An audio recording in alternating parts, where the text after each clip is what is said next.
In the North American workplace, there are certain topics that are generally off limits if you want to be seen as professional, such as gossiping about other people in the workplace, stereotyping, talking about people's appearance in the workplace, especially something that may be considered a sexual reference, talking about how much you drank last night or how hungover you feel, or negative feelings in general, like how tired, stressed out, or angry you may feel about something, especially if it's about someone at work.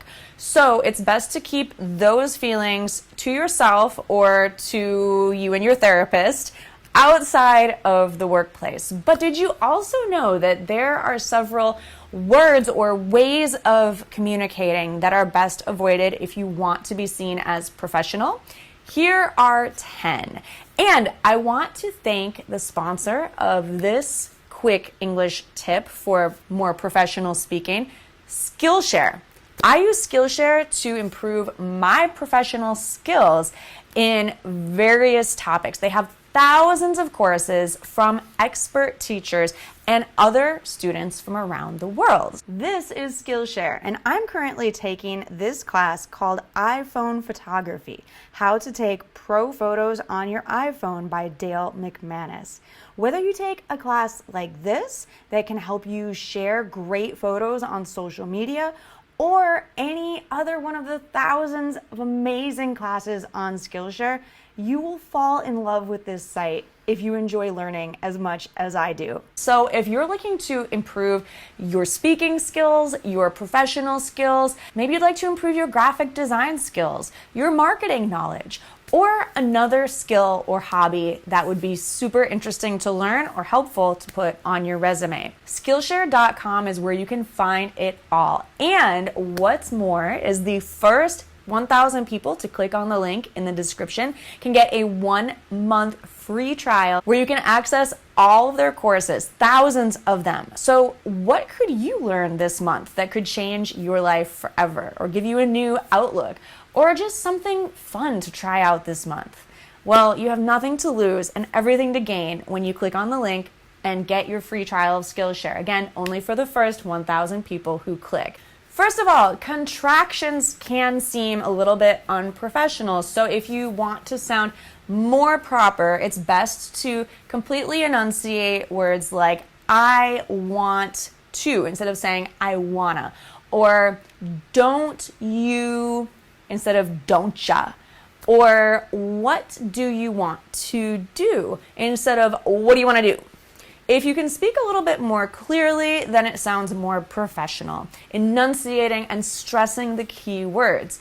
It's also a lot easier for other people to understand what you're saying, especially if you tend to speak quickly. Curse words and profanity. This should go without saying, but I'm always shocked at how many people do curse at work. And of course, each workplace has its own kind of culture, and maybe the culture where you work is where the boss swears and uses curse words, but I would personally be on the safe side, and even if your boss is cursing, I would avoid it. It's just not professional. Next, it's not a word, but the way you say your words. If you use the wrong intonation, like if you make every sentence a question, it can sound very unprofessional. This is the typical California Valley girl pronunciation that gets made fun of a lot. But I have heard some English learners do this maybe because they learned English from a movie or in California, or they've just noticed other native speakers doing this, but it does not sound professional. When you end a sentence that is not a question, make sure your voice is going down. Your intonation should be going down. Your intonation should not be going up. It's hard for me to even do. Okay, next, just. The word just is often not necessary. So in most sentences, you can remove it unless you mean to say only. We only have 1 more hour left to finish the report. We just have 1 more hour to finish the report. We could just say we have 1 more hour to finish the report. The word just or only. Now, often people do use these words to emphasize, but we don't need to be redundant. So anytime a word is redundant or unnecessary, it sounds more professional when you avoid it. So instead of saying, we just have 1 hour to finish the report, you can say, we have 1 hour to finish the report. It sounds more powerful. Sometimes less is more. Actually. Actually is another one of those words where it's not necessary. So instead of saying actually, just say what you want to say. For example, actually, we have 2 hours to finish the report. You could simply say, we have 2 hours to finish the report. Sorry. Sorry is a word that is best sparingly used because if you use it too much, if you're apologizing for everything, it can just seem unprofessional, like insincere. If you're saying sorry all the time, then when do you really mean you're sorry? So don't apologize for everything unless it is something you seriously need to apologize for. Can't. The word can't is not bad in and of itself, but when you're in a workplace situation and you say I can't, it sends the message that you're not willing to do what needs to be done in order to do the thing. So instead of saying can't, you could say, I'll find someone who can help you. I can't, but I can find someone who will. I guess. I guess sounds like maybe, which is another word that is weak. If you want to sound powerful and professional, nix these words from your sentences. Yes or no. Or I'll find out. Instead of saying I guess or I don't know. Or sure.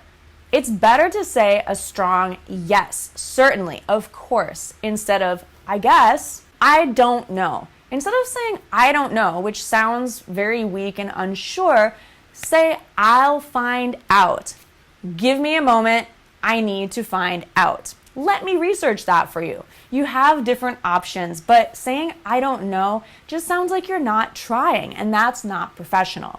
People want to work with other people who try, who care, who make an effort. Finally, the word whatever.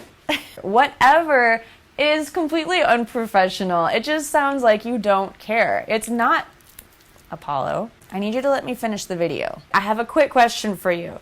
Do you disagree with any of these words or ways of speaking? Do you think it's okay to use these in the workplace?